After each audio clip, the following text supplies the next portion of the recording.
Hi, everybody.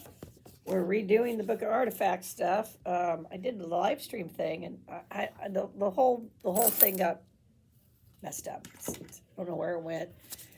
It was there, then it wasn't there. I don't know. So we'll just internet glitch, whatever. you know. Maybe Granny pushed something. I don't know. So I've been doing trying to remember some of the stuff we covered and doing little bits of it. We did this at the very beginning. There goes that beep again. Oh, it's Cinco de Mayo, so we're having fun here. So I've snuck off so I can do this. All right.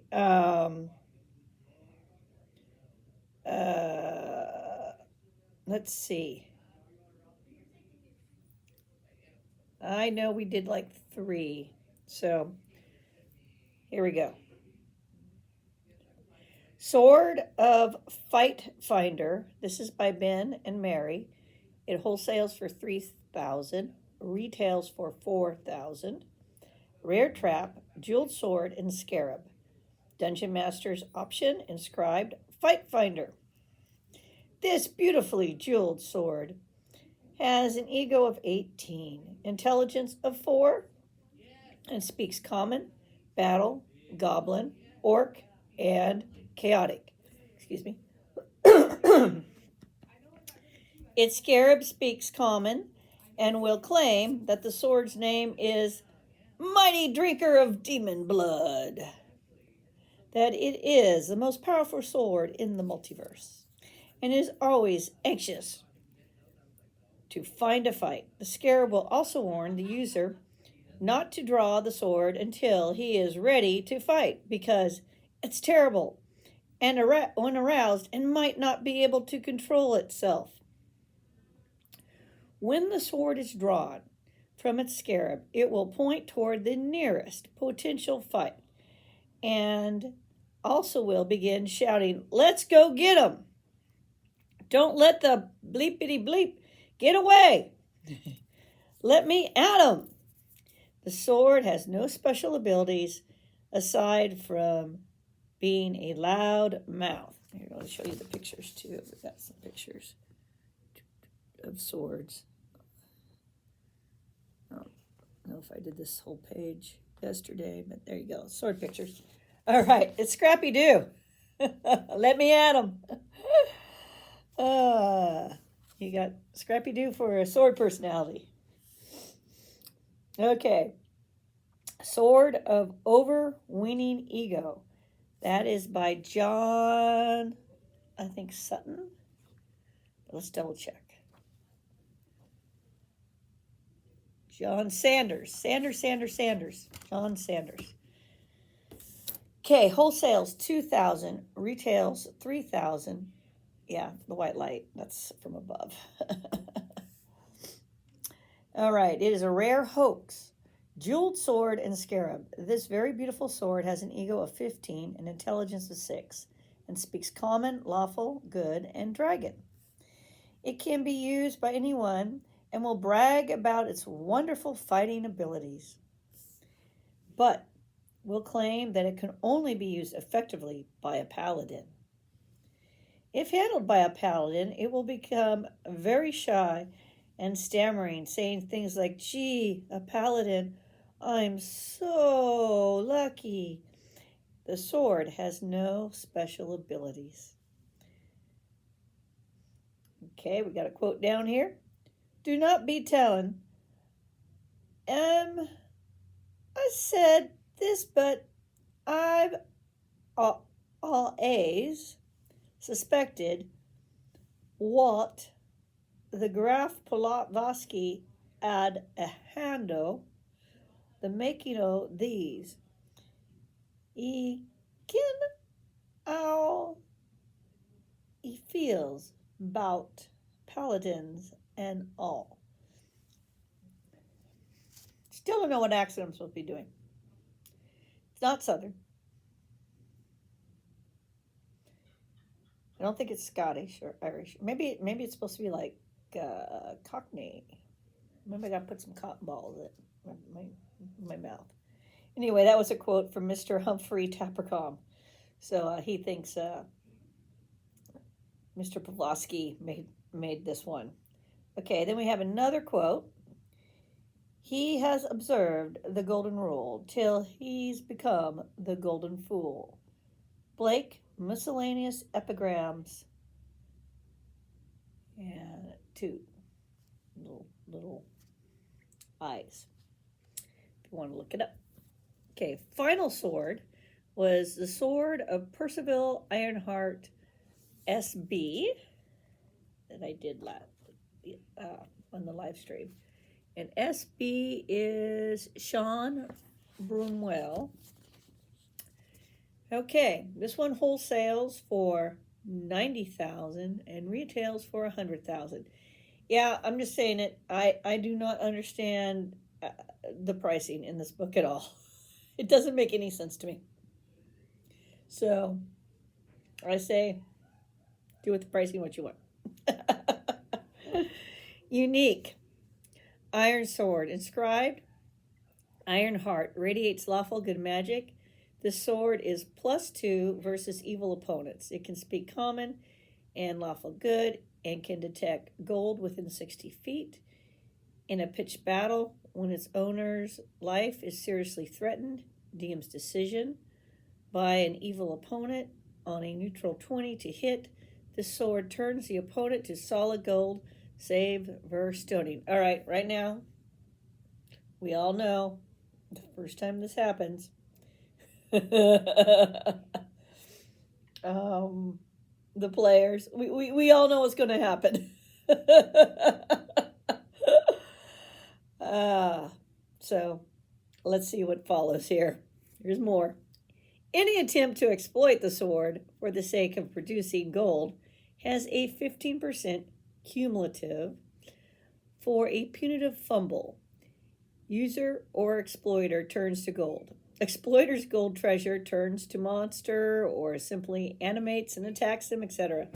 So DM come up with some clever choices. So you can randomly roll. So you're like, but there's a table. Okay, the 15% cumulative had a star next to it. The star says 5% abuse of 10 staffel. There ain't nothing. Basically, there's no free lunches. Okay, that rule. Plus 10% personal abuse.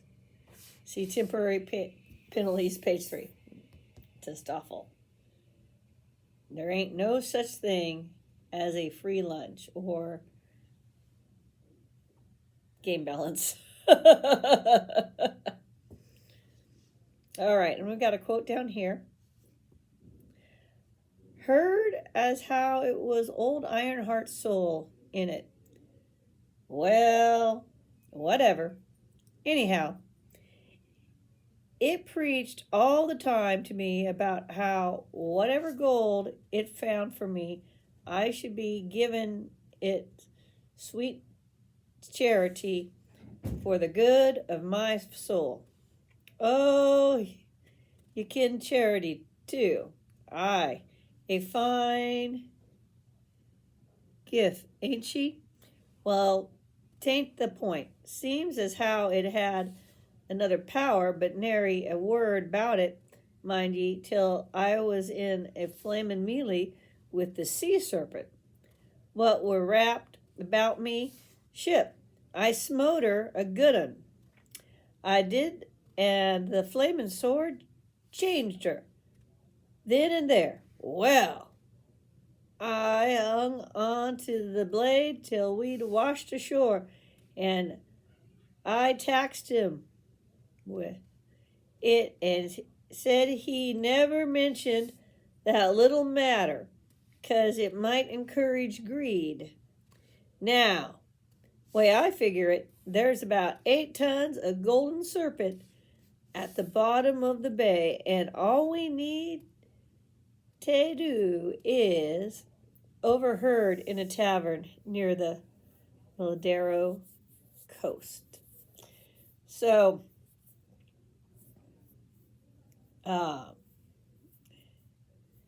Yeah. So the sword has a personality, people. It wants all the gold and stuff you collect to go to charity.